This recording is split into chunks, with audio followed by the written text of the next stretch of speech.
Hi, and welcome to 12IPT, Option 4 Multimedia Systems, Topic 1 Characteristics of Multimedia Systems. And here we are at Activity 1 Introduction to Multimedia. So here's all the dot points. Please pause the video if you'd like to read all the dot points that are covered by this video. So basically, multimedia refers to any product or system that has more than two types of media in it. And the types of media include text and numbers, audio, images and animations, video, and hyperlinks. So text and numbers, they allow us to get across information using words and symbols. And they can be used sparingly to highlight important information or to introduce what we covered by presentation, such as in headings and annotations. Other times we may want to use text as the main method to deliver information, such as on a text-filled web page or in a book. Programs used to edit text include Microsoft Word, Apple Pages, and Google Docs.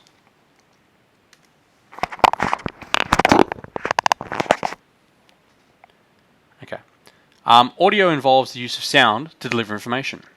This can involve the use of sound effects and music to convey a mood or feeling, or some other information about what is happening. Audio can also involve spoken voice or singing to convey the information directly. It just depends on the thing you're trying to go for. Programs can be used to manipulate audio, including audio involves the use of sound to deliver information.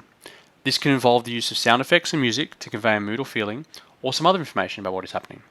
Audio can also involve spoken voice or singing, conveying information directly. Programs used to manipulate audio include GarageBand, Audacity, and Adobe Soundbooth. Images and or animations.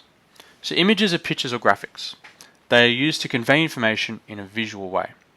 Images can be hand-drawn or painted, photos from an analog or digital camera, screenshots, scans, or completely digital images. Analog images will need to be digitized, usually through scanning, before they can be used in a digital media project. Animations are just a series of images played one after another, very quickly, to give the illusion of movement. And generally these animations are very slightly different from one to another. Generally you'd play them at least 12 different images per second to get fairly smooth animation, but the higher the better. The standard for generally very smooth animation is about 24 or 30 pictures per second, and you can even go as high as 60 or more. Digital images are made up of pixels, which stand for picture element. A pixel is the smallest component of an image. It's the little dots that you see when you zoom in really, really closely. There are two types of digital images that we've got. We've got raster, which is a file type that stores information about every pixel in the image. And this file type should not be resized because as it gets bigger or smaller, the computer will make a best guess as to what the values of the pixels should be, which means that you generally lose quality in the image. This image type is best used for images that are full of complex shapes and a large mix of colors, such as real-life photos. Programs that work well with raster type images include Adobe Photoshop and Microsoft Paint. The other type is vector, or a line drawing, and these images store each shape as a mathematical calculation. This makes it incredibly easy to resize, as the computer can just recalculate the shape based on the original formula of the shape, ensuring that the image is always crisp and clear regardless of how big or small it is resized. This image type is best suited to image types with simple colors and shapes, such as logos. Programs that best work with these images include Adobe Illustrator and Corel Draw. The other advantage with vector as well is file size. So generally vector images are less complicated than raster images, which means they have a smaller file size. If you can imagine a line, say the line is 100 pixels long, then in a raster image it would need to store the values of each of those pixels, even if they're all the same color. In vector, what it would do is work out the calculation of the line, where it starts, where it finishes, and its length, and the color, and that's it. So we're talking probably, very small amounts of information, maybe 4 small pieces of information for a vector image, and we're talking over 100 pieces of information for a raster image.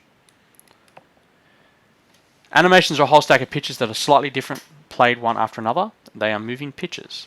And there are two types of animation. We've got cell-based, which is where each frame or picture in an animation is drawn individually.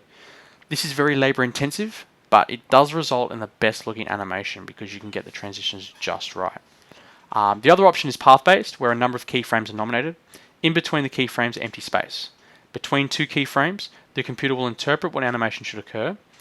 Path-based animation is so called because the animation can follow a pre-drawn path to guide the animation process. One of the programs best used to do this is Adobe Flash. Video is moving pictures, but of real life. So it's similar to animation, but we just use real pictures instead of ones we've drawn. So video is generally produced with a video camera, which then needs to be placed on a computer and possibly digitized for editing.